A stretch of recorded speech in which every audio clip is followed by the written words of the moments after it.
Hi students, welcome back to the channel. So we are looking into a series of video current electricity சின்ன பார்ட்ஸா பார்த்துருக்கோம். இப்போ நம்ம பார்க்குறது temperature coefficient of resistance. அதில் எக்ஸ்ட்ராவா apart from CBSE என்ன கற்றுக்கலாம் அப்படிங்கிறத இந்த வீடியோவில் பார்க்க போகிறோம். Knowledge plus section.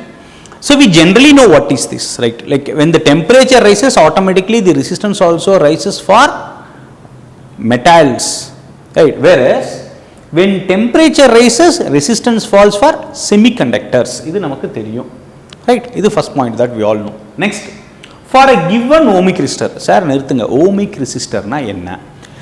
Any resistor that obeys Ohm's law, that is V equal to IR அப்படிங்கிறது obey பண்ணதுனா, such type of resistors are called as ohmic resistors.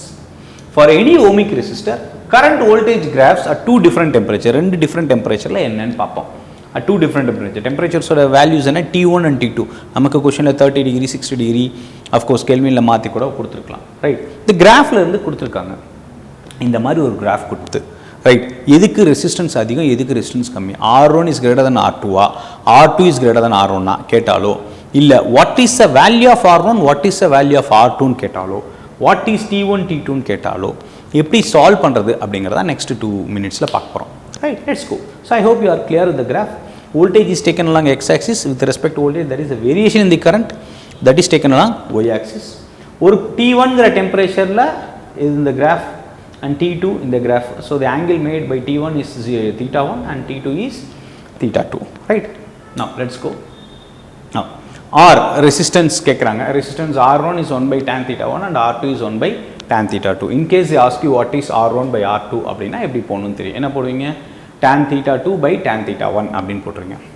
See, இந்த கிராஃப்லயே நமக்கு தெரியுது theta 1 வந்து theta 2 விட அதிகமா தான் இருக்கு. theta 1 is greater than theta 2. So we can conclude that theta 1 அதிகமா இருக்கு அப்படினா denominator theta 1 அதிகமா இருக்கு, theta 2 குறைவா இருக்குனா, இது theta 1 அதிகமா இருக்குனா R1 குறைவா இருக்கணும், R2 அதிகமா இருக்கணும். So we can conclude that R2 is greater than R1. என்ன சொல்ல வரேன்? theta 1 அதிகமா இருக்கு, அப்ப R2 குறைவா இருக்கணும். theta 2 குறைவா இருக்கு, அப்ப R2 அதிகமா இருக்கும். அதனால தான் R2 by R1 அப்படி நீங்க கொடுத்திருக்கேன். R2 is greater than R1 னு கொடுத்திருக்கேன். புரியுதா? ஒரு வாட்டி பாத்துக்கோங்க. Next, as R2 is greater than R1, we can also conclude that the temperature T2 is greater than T1. That is clear. Okay, now if they ask you to find what is R1 by R2, நான் முதல்ல சொன்னதுதான் tan theta 2 by tan theta 1 அப்படினு போட்டு solve பண்ணிக்கலாம். Right, so this is how you will be finding a sum அப்படினா இந்த மாதிரி தான் நீங்க சால்வ் பண்ணனும். Right, let's see some sums in resistivity. The resistivity of a conductor depends upon அப்படினு கேட்டிருக்காங்க. நீங்க மியூட் பண்ணிட்டு டக்குனு உங்க ஆன்சர் என்னமோ அதை போடுங்க, போட்டுட்டு நீங்க இது பண்ணுங்க. So it depends upon the material and the temperature as we all know. Right, ஏன்னா நிறைய பேர் கேட்பாங்க, ஏன் சார் ஏரியா ஆஃப் கிராஸ் செக்ஷனும் லென்த்தா இல்லையோனா, R is equal to rho L by A.